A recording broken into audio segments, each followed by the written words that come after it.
My 35M friend Bree, 35F, just told me she loves me 4 weeks before our marriage, and I am not sure what I am supposed to do here. I want to know if I am doing the right thing. To give some context, I lost my wife 2 years ago. I have a 5-year-old daughter. I have not dated in the last 2 years because I have major trauma from losing my wife. I still love her a lot and don't think I am ready to move on. I invested all my time in my daughter, who looks exactly like her mother, and my work to keep my sanity for the last 2 years. I have been friends with Bree since we were in elementary school. We lived in the same neighborhood growing up and were best friends. She is an awesome person, and we were inseparable growing up. The weirdest part was we had completely different personalities. She was very outgoing and always had a lot of friends. I am a big introvert and Bree along with a few friends was all I needed. Bree was a serial dater and I don't remember any time since middle school since she was single. Bree and I never dated though. Bree and I also went to the same college. She never had a stable boyfriend, but just jumped from one relationship to another. I, on the other hand, did not date seriously until I was in my junior year. When I met my wife, she was a freshman and we hit it off instantly. We fell for each other and spent all our time with each other. This strained my relationship with Bree as I would generally hang out with my wife instead of her. That was the time Bree and I slowly started drifting apart. After college, I moved to a different town for my job, and Bree and I occasionally messaged each other, but nothing beyond that. Bree attended my wedding and that was the last time I saw her. We kept in touch, but mostly by commenting on each other's pictures or keeping each other updated on significant life events. Bree did reach out to me when my wife passed away and we talked on a phone call. Last year, Bree and her fiancé moved to my city. I was still grieving, and both have been amazing support for me and my daughter. My daughter loves dancing, and Bree helped me enroll her in dancing and gymnastics classes and sometimes takes her to them. I also became good friends with her fiancé, who is indeed an incredibly good man. My daughter also loves Auntie Bree and Bree sometimes helps me babysit. Last week, Bree came to my house and asked if we could talk. Her tone sounded serious. She told me that over the last few months, she feels like she has started to develop feelings for me and is not sure anymore if she wants to go ahead with the wedding. She felt I also had started developing feelings for her. I told her that I am not ready for any relationship before I can deal with my mental health, for which I go to a therapist regularly. She tried to convince me that she loved me, we are soulmates, and she felt that we were meant to be together. However, I do not have the same feelings for her. I love her as a friend, but nothing beyond that. We were both emotional, but she said she was glad we talked about this. She left after that. Bree called me that night and told me not to talk about our conversation to anyone. I thought a lot about it and decided that I would not tell her fiancé about Bree and my conversation from last week. I feel it's their relationship, and I do not have the right to ruin their moment if Bree decides to go ahead with the wedding. However, I feel guilty that her fiancé does not know anything about this and is going into a marriage where Bree might not be fully ready for it. Can you guys give suggestions on what I should do in this case? Am I wrong for not telling her fiancé about our conversation? Update 1. The last month has been crazy, and my whole world has turned upside down. Again for context, I lost my wife 2 years ago and we have a 5-year-old daughter. Bree and her fiancé Jason, 33M, moved to our town a year ago, and we have reconnected as friends and they have done a lot to cheer me up during this year, and bring my life to normalcy. After Bree told me that she loved me, I told her that I was still not ready to move on as I still miss my wife. She said she understood, and I did not hear from her or Jason for a few days. The guilt was killing me, as I was not sure if I should tell Jason about what she told me. Thanks to everyone who commented on the post, it helped me think the situation through. I finally called Bree after a few days and asked her to meet me for lunch. I talked to her and asked her if she was going ahead with her wedding. She broke down and told me she was not sure. I told her that she should at least talk to Jason regarding her feelings and not be dishonest with him. I also assured her that I would not say anything to Jay, but I just wanted her to be happy. She said she understood and left. That night I put my daughter to sleep and was watching TV. Around 9:30 p.m., I heard a loud knock on my door, and it was Jason. I opened the door, and he was in tears. He started yelling at me and asking me why I had to steal Bree out of all the people. I tried to calm him down, but he just kept on shouting. I was trying to get him to sit down on the bench on our porch. I told him my daughter was sleeping upstairs, but he slowly was getting more and more physical. He punched me in the face, and I was able to push him off. I told him to get out of my house, and he sat in his truck and drove away. I immediately called Bree, and she was crying and did not sound well on the phone. She told Jason that she could not marry him, because she had feelings for me. I was really scared for her, after the physical altercation with Jason, and told her to gather some clothes and get out of the house. She did that and came to my place. I just didn't feel she was safe with Jason. I consoled her for almost 2 hours and was able to get her to sleep. The next morning, we had to call her parents to let them know about what had happened. Bree kept a brave face, but I could see how much she was hurting. Her parents asked her to take a few days off, and immediately come back home, and she did take a flight in the evening to go home. Over the next 2 weeks, the wedding was called off. Bree and I were talking every day and she was just very exhausted. She talked to Jason a few times and kept on asking her to take more time to think. However, I think Bree just wanted to get out of it and decided to just break it off with Jason. Currently, Bree is staying with us for the last 2 weeks. She still has a job here and started going back to work last week. I have talked to Bree in detail about what happened. Bree told me that Jason and her were dating on and off for the last 4 years. Jason is not very career-oriented, and Bree is very good at her job. She felt he was a nice and reliable person, but was unsure about him from the start. She felt that she was not getting any younger, and hence they decided to get married. When she heard about my wife passing away, she just felt really bad and wanted to be around me to comfort me. When she got her big promotion, which meant she could work in a corporate office, she immediately chose my city and moved here. Jason also moved here and got a new job. She never had any romantic feelings for me back then. As she started hanging out with my daughter and me, she started feeling the bond we shared when we were growing up. Except, I was the broken one and she was taking care of me. She said that she realized that she was enjoying her time with us, more than with Jason. She realized she made a mistake with Jason, and what she wanted was right in front of her. Hence, she slowly started thinking about me in that way and finally told me about it. She knew her relationship with Jason was over the moment she confessed to me. It's a shitty situation, but I am glad that she realized that before getting married versus after. As for Jason, I feel bad for him. He is moving back to our hometown closer to his family. He is currently in their apartment and will move sometime next month. I know a lot of you would be curious if we were dating. We are not dating. I don't think I can date anyone right now and neither should Bree. She is my friend, and I am happy that she is staying with us, and plans to be here until everything is sorted out. My daughter loves having Auntie Bree around too, so that's a bonus. Plus, it's really nice to see her slowly get back to normal.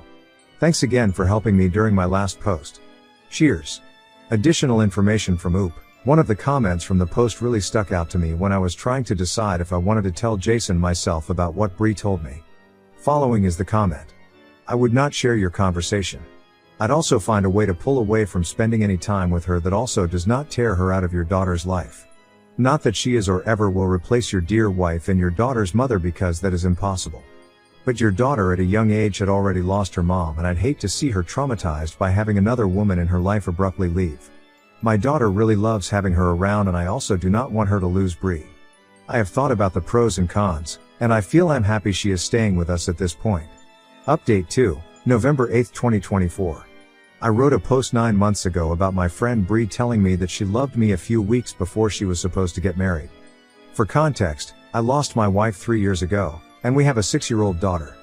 Bree and her fiancé, Jason, moved to our town a year ago, and Bree confessed her feelings for me just weeks before her wedding.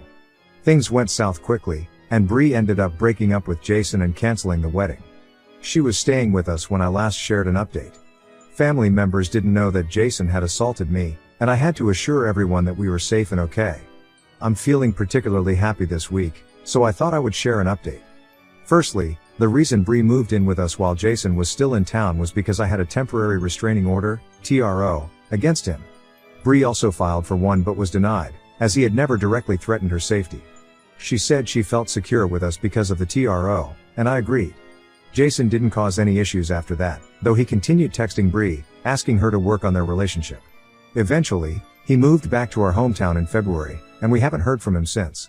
Bree got her own apartment once Jason left town, but she remained very much a part of our daily lives. I enjoyed having her around, and my daughter loves her. In April, Bree brought up the idea of us dating again. I explained that I wasn't over my wife's death and didn't want to be unfair to her because I still love my late wife deeply. Bree told me she knew she could never replace my wife, nor did she want to. She shared a beautiful analogy. She said my heart is like a big pot. It holds a lot of love for my late wife, but it also made room for more love when my daughter was born. Loving her wouldn't erase my love for my wife or daughter, it would simply mean there's more room in my heart than I realized. I took a month to think it over, talking to my mom and mother-in-law, late wife's mom, who both encouraged me to give a relationship with Bree a chance. We officially started dating in May, and it's been surprising how quickly we fell in love. I think the strong foundation of our friendship helped a lot. The last 6 months have been amazing, and I've never seen my daughter so happy. She's a big chatterbox now and insists that Bree comes to all her school events and recitals. Sometimes, I feel a little jealous of their bond and even a bit left out of their little chats. The reason I'm writing this update is because I'm planning to propose to Bree this Christmas. It's not a surprise proposal. We went engagement ring shopping last weekend and finalized the ring. We also have wedding plans for next summer. I know it seems quick, but I can't imagine spending the rest of my life with anyone else. Bree deserves to officially be part of our family. My daughter is thrilled, and she and Bree are already shopping for dresses for the engagement photo shoot. Our families couldn't be happier, and we plan to get engaged at a small gathering of family and friends over Christmas weekend in our hometown.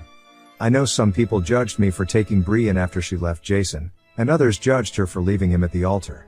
Life isn't easy, trust me, and things don't always go as planned. But I'm grateful Bree found the courage to tell me how she felt back then.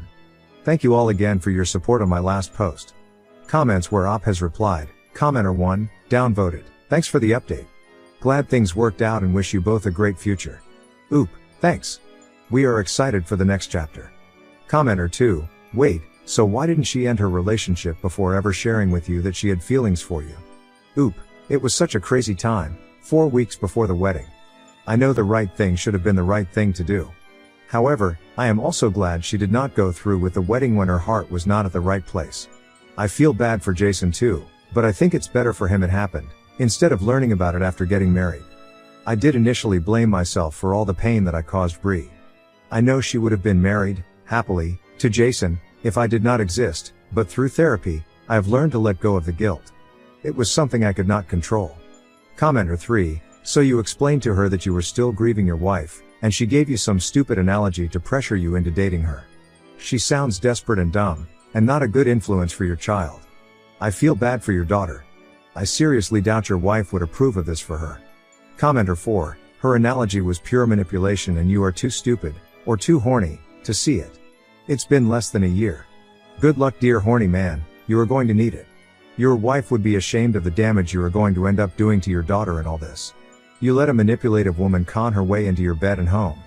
Next story, I have 3 sisters that I love and a mother I adore, not always though. I hated them when I was younger because while my father would yell at me or belittle me for everything possible, they were the apples of his eyes. I did my best at school and karate, nothing impressed him, not when I earned a full scholarship to a prestigious university, not when I was the valedictorian of my year group, not even at 26 when I managed to start my own small company that has grown considerably since. No matter what I did, I was made to feel worthless, less than a person, good for nothing, useless, a failure. I have lingering issues about it to this day. When I was younger, all I wanted just once was for my father to say I'm proud of you. Nothing even close. He doted on my sisters and mother though, and I'm not proud to say I hated them for it as much as I hated him.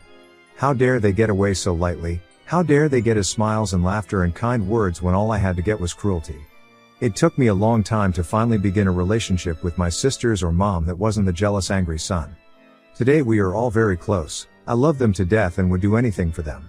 Some time ago my father was diagnosed with cancer. He's had other issues as well, suffered through 2 heart attacks and a stroke, and it seems as if his body can't carry on anymore.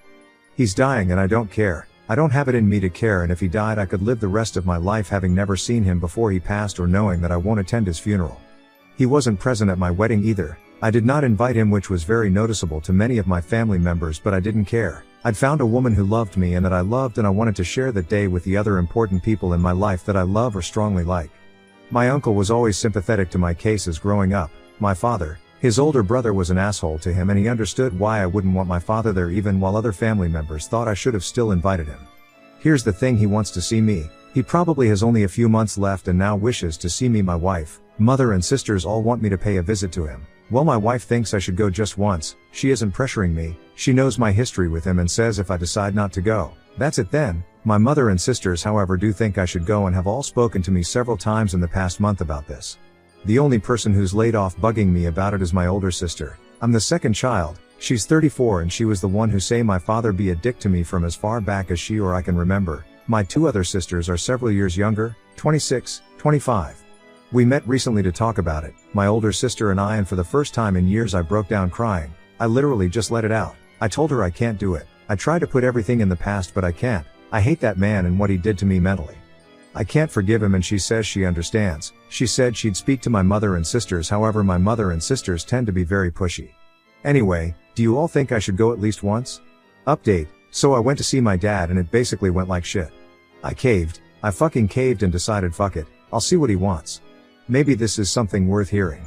I visited the hospital by myself. Now wife. No mom. No sisters. Just him and I. He looked old and tired and just as I predicted I didn't find it in me to be angry. This wasn't the man I remembered. This was just some old broken man. It would have been a waste of my time to feel angry and yet I did. I was so pissed off because I couldn't stand across from him eye to eye and let him see that the son he treated like dog shit had built a wonderful life for himself. We didn't say anything to each other for around an hour. Then eventually I found my voice and said, you know, this is the last time we'll ever see each other, right? No response. Then he replied, I know. So I asked him why now? Why did he want to see me so badly that he had to send a message through my mother for me? And here is where I learnt that my existence was fuck all to him. He admitted that he did it just to give my mom closure. She didn't ask him to do it, but he knew she wanted it. So I asked him why he treated me the way he did my whole life and he replied, I never wanted a son, never had any interest in one. It fucking hurt, but I kept listening and he kept speaking. He said that in the first few years of my life he tried his best to care about me, but eventually he realized he couldn't. Then came the final nail in the coffin of my relationship with that man. I never loved you, but I didn't hate you either. I just didn't care for you because I never wanted a son. I wanted to give you up for adoption when you were younger, but your mother would never have forgiven me. So I did my best to push you aside and you would always try and get my approval for stuff. I felt bad at times, but I just didn't care for you. By that time I was crying. Me, a 31-year-old man, left my dying father in his hospital room and went to my car crying. I could have gone my whole life not knowing that. Fuck my mom, my sisters, my wife and my dad. I'm just so pissed right now. There was a part of me that hoped we would bury the hatchet. Nope, I just learned he never gave a fuck. I will never speak of my father again. I will not attend his funeral or visit his grave. When he dies I'll be at the bar drinking because the fucker is gone from this world and I will do everything I can to be the father he never was. Edit, I just want to say thanks to everyone for your kind words, both in comments and PMS, they really helped a lot, particularly while I was hungover this morning and laying in bed thinking about life. Also to the stranger who gave me gold, thank you, never had that before and it was quite unexpected. I've got a ways to go still. I feel like yesterday opened up wounds I didn't even realize had never really healed, and I'll be talking to my wife about it and most likely a professional as well. I won't cut my mom or sisters out. I am not angry at them. Their experiences with my father were different from my own and I do not fault them for that. However, right now, the best thing for me is just to not be around them as much. So I don't think they'll be seeing/hearing from me for some time. Once again, I sincerely thank everybody. It was your comments and PMS that made me realize, yeah, it hurts like shit, but I can't let him have any more power over me. I'm in the prime of my life and I've built a nice life for myself. I don't need a dying man's approval anymore because I've done the best I could for so long without it anyway, so here's hoping things will get better soon.